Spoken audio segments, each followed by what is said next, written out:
Hello, everybody. Welcome to the Aman podcast. I'm your host, Wadah Al-Hassoon. Thank you so much for joining us for another exciting episode with some great insights. Today, we are joined by the Hajj spokesman for the Saudi Red Crescent Authority, Dr. Youssef Al-Safyan. He's going to be talking about safety during this Hajj season. Thank you so much for joining us, Dr. Youssef. Give us an overview about the preparations that you made for this year's Hajj. Right. Thank you, Wadah, for this opportunity.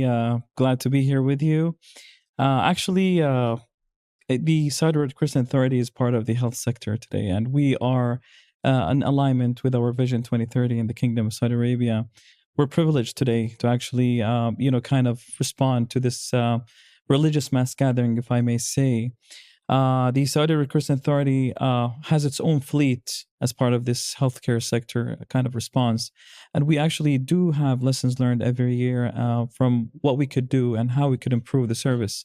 We believe every Hajj or every Hajji, if I may say, could be a hero in this kind of equation in responding to various kind of incidents throughout this season. You mentioned lessons learned.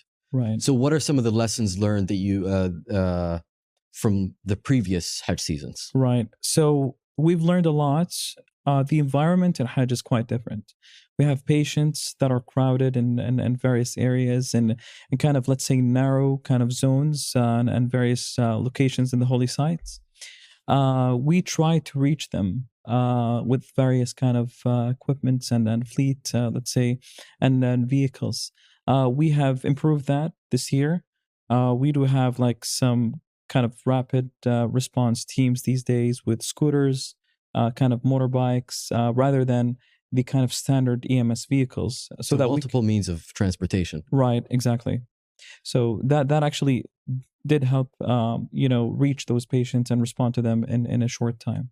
That's amazing. So when you say short time, how much are we talking? Let's say, God forbid, a patient or a pilgrim is having an emergency situation. Right.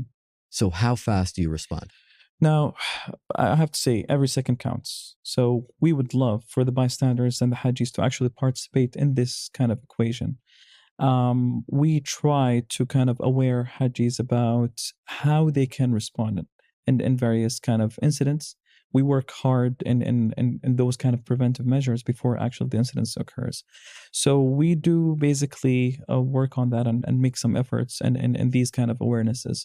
Now, when you call 997 or 911, you would reach us at one point or through our e-apps.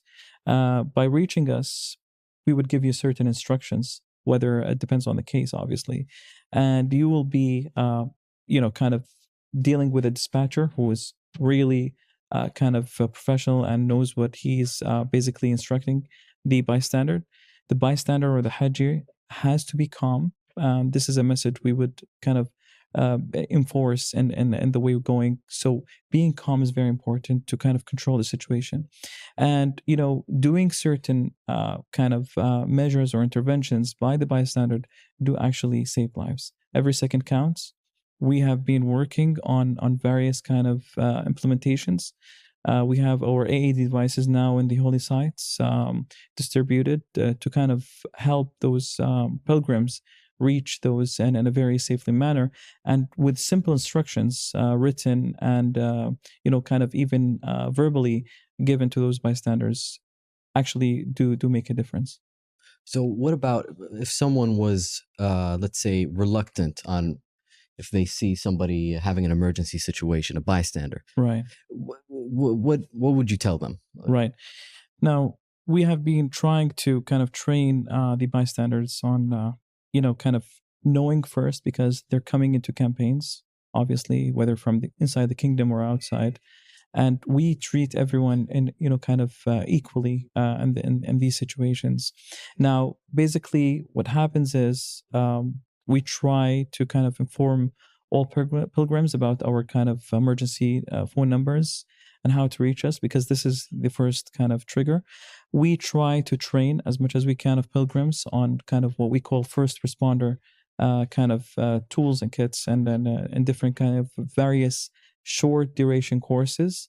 We even work with the law enforcement officers today to kind of get these kind of training and be prepared for such incidents. We know that we cannot be there, sometimes in the short time mannered and required time. So we actually push on having further resources, whether it's from the law enforcement or from the medical crew by the campaigns and from their bystanders or pilgrims themselves, to kind of be part of this kind of equation and maybe save more lives. Beautiful. And what are some examples of some of the common emergency cases that you see, and how should we respond? So, for example, in the case of a heat stroke or cardiac arrest, how should we respond as individuals?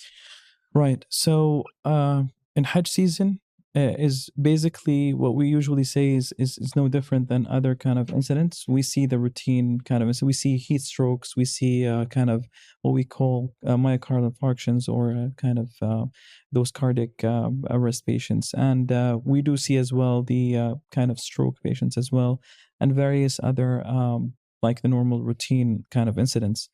However, we try and push hard on treating those patients due to the kind of incidents we have and the influx of patients we get every year and during this season. We try to work on resources. So we work heavily with the hospitals, healthcare institutions on kind of tackling every patient and basically depending on the specialties involved in that healthcare institutions. We work with our ground EMS units. We also have actually been heavily working over the past few years on the air ambulance services as well, to kind of serve pilgrims in various locations. So the air ambulance, is that something that was launched this year? For the air ambulance services, it's been there. However, we have just launched recently the Clock Tower helipad, which is near the Holy Mosque in Mecca City.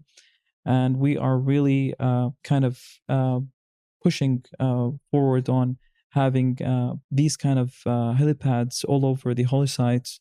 So basically we have easy access to patients, and we could transport them into kind of various healthcare institutions. The air ambulance services provides actually an added value. One, because it's an easy access. We have helipads, so it's an easy access for us, especially these seasons. Number two is basically we have kind of specialized crews inside those cabin, and they treat patients with safety. They actually are more advanced crews that are privileged to basically do an advanced medical interventions for the patients. Plus, we could directly shift the patient immediately within minutes to the specialized hospitals, and that is basically what we're targeting. So you talked about the pilgrims' physical health. Right. What about providing emotional support for the pilgrims? Exactly. This is actually quite interesting. Emotional kind of support is required, not only for the pilgrims, but also for the crews that serve the pilgrims. We know this is kind of a unique experience that everyone goes through. And we do actually have kind of specialized teams, medical teams that are available 24/7 for this kind of support, emotional support, and kind of psychosocial support, if I may say. Plus, we have the telemedicine services that we're providing today, which is basically a virtual kind of clinic for those in need of these certain aspects. What about people with special needs? How does the Red Crescent Authority help them have a seamless Hajj? Well, special needs, and I would say, if I may say, special population. We basically do have the extreme of ages that we're facing in Hajj. We have the elderly, we have the young, we have those that are bedridden, we have seen patients with chronic illnesses. We approach them according to our protocols. We treat them with extra care, obviously, and we trigger sometimes an extra response for those patients. Now, if you say cardiac arrest patients, for example, what we have been doing this year is basically deploying more than 3 ground EMS units for that kind of patients alone. So full resources just to save more lives. And I'm sure, Doctor, there are a lot of success stories of the Red Crescent saving lives. Right. So what are some of the stories that personally that you were personally touched by? Well, there are many. Saving lives is kind of, it has its own kind of feelings and satisfaction. I have seen my team working on various cardiac arrest patients, and this is probably the most hitting kind of incidents that we face. We have been doing chest compression across the story and through the holy sites. And obviously, with these chest compressions and basically shocking the patients a couple of times, and then air shifting them to certain locations, and then the next day the patient is alive, is probably the most satisfactory feeling that we get. We save lives, not alone, but with the help of all the health sector entity and with the help of the whole kind of bystanders and whoever is involved in Hajj and this kind of season. We do a lot of saving lives with the help of others. So if a pilgrim wants to ensure that they don't face a medical emergency, what are some of the preparations that they should make before going to Hajj? Right. Now, obviously, every Hajj has a kind of a structured campaign that he belongs to. They have certain medical crews. As well, there is some coordination on a higher level to kind of have the history of what we call a history of the patient. So a patient who is diabetic, hypertensive, who has chronic illnesses, he should declare that sometime early for the medical crews, as well for the healthcare providers, because we actually do see a lot of kind of medical background and history of patients. You're talking about medications, you're talking about allergies and what have you. And so these are all crucial facts and crucial kind of information for the medical crews to kind of be aware of, so that, God forbid, in case of a need, we are ready there. And what about, so let's say for next year's Hajj, Right. do you prepare months prior, a month prior? Yeah. Or so just immediately after we end up this season. After this season ends. Exactly. Just immediately. You prepare for the next year. Exactly. So what we basically have is a lot of lessons learned. There are fresh kind of thoughts that are there. And we actually do certain dedicated workshops immediately after this season to come up with lessons learned and maybe prepare for the next Hajj. Planning takes time. The religious kind of experience of Hajj is basically a few days only, but the preparation involved in that goes way, way back. I think it would be great if the pilgrims would actually take first aid courses, right? Be certified responders. True. I mean, that would probably help in your efforts. Exactly. I mean, there are simple courses, straightforward.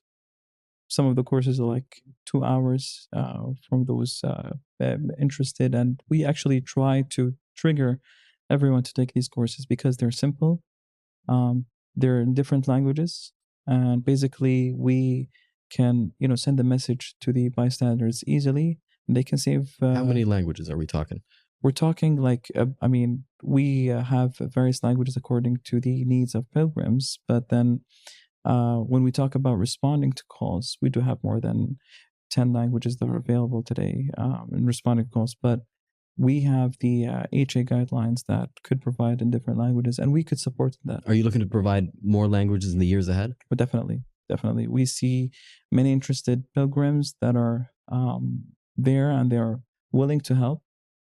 If just only they knew what to do, they would save more lives. Or what message would you like to send to people who are looking to perform Hajj next year and the years ahead? Stay safe.